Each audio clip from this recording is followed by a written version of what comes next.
What is going on, everybody? Welcome back to Carpool Gaming. My name is Matt, and this is going to be our review for Bear and Breakfast, coming out for the PS5 today. This game is developed by Gummy Cat and is published by Armor Game Studios, so huge shout out to the developers and the publishers for sending over a review code so I could check this out. This is a game I've had my eye on for a while. It looks adorable, and now it's finally hitting the PS5. It's already available on Steam and Switch, so you can go check it out there as well, but for us PlayStation players, it is finally hitting the PS5. And let me tell you, this game is fantastic and is hitting really at the perfect time. It is a cozy, cute game where you play a bear named Hank, and it's up to you to run what essentially becomes a resort empire across a bunch of different biomes. You'll start the game with a simple little cabin, a little shack almost, that you're given control over by a animatronic shark that obviously comes from a big corporation, and it's up to you to clean it out, to make sure everything's good to go, and to basically run a bear being a bear and be a Airbnb. Yeah, you get it. You'll accept different guests. They'll come. You have to make sure the place is clean, decorated, everything's nice, spick and span, so that way people can come and you hopefully get that 5-star review. And obviously it grows much more past that as they start to add in more and more areas, more and more biomes. One thing that I will say that I think will be very hit or miss for folks is the sense of progression in this game. Each new area usually adds on some new mechanic, whether it's a bathroom, a campsite, or something along those lines, cooking. But these things do come over time. The first place that you get, you won't be able to really add in bathrooms or a bar, for example, but those things kind of scale in over time.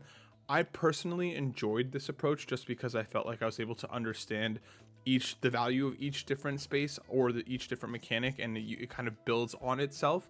So the progression does feel rewarding, but it is a bit slow for folks who are more used to being able to kind of do whatever they want wherever they want.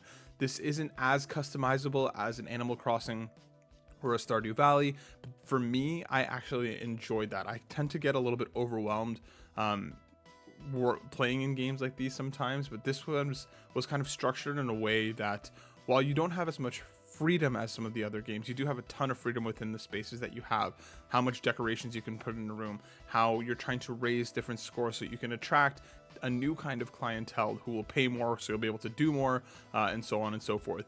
There is a story as well, and I have to say the humor in this game hits. The animals are adorable. The cast is full of colorful, very memorable characters that you'll definitely, be looking to talk to more. The game starts off with what looks like some sort of dark mystery, and there's hints of things as you play. I haven't actually finished the game as of yet. I'm about like on the 5th or 6th biome, so I'm definitely working my way through, but I definitely feel like I have enough of a grasp to understand what this game is. I'm definitely very curious to see where the story takes me, but the core gameplay loop is just so much fun and so satisfying. You'll start each day, because obviously there's a day and night cycle. You'll start each day, you have a choice. You could either hire people to help you at some point, or you'll have to go to each resort, check people in, make sure you have guests ready for the next day, clean out whatever garbage folks may have left behind, clean out garbage from the surrounding areas, run around, do some resource gathering so you're able to craft new furniture and new equipment, and you're basically, you're making sure everybody's happy. It is a lot of fun. The game is beautiful. I love the very almost Saturday morning cartoon art style. I think this game has so much personality.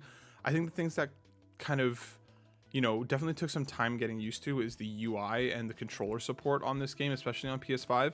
It isn't the friendliest when you're coming into it. It definitely takes a bit of time to adjust, how to figure out how to open up your inventory, how to go to the build menu when you're trying to figure things out. It doesn't immediately click, and it really is, at least for the first little while, I really had to think about which button in which order to get to which screen I wanted to access. So it definitely isn't the best. It does get better with time as you get used to it, but I think the UI and the kind of controller mapping and the way that kind of all fell out could have been done a bit better. So that, and like I mentioned, this game is very structured. A lot of your ability to do new things is tied to the story, so you do very much have to be playing the story missions to be able to unlock higher level equipment, to be able to get higher level scores and higher level people to come to your resorts.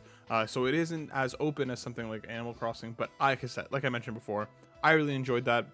It gives me a bit of structure in a game like this, which I really enjoy, and then gives you the sandbox to play within afterwards, where you're able to, again, mess with the houses or the resorts as much as you want. But Bear and Breakfast is out now. I highly recommend this game. It is a perfect cozy holiday game. It's adorable, it's a ton of fun, and it's very funny. Go check out Bear and Breakfast. Once again, huge thank you to developers for sending over codes. Really appreciate it. Come hang out with us on the PlayStation Drive each and every week on Mondays, 1 p.m. Eastern, and we will see you on the next one.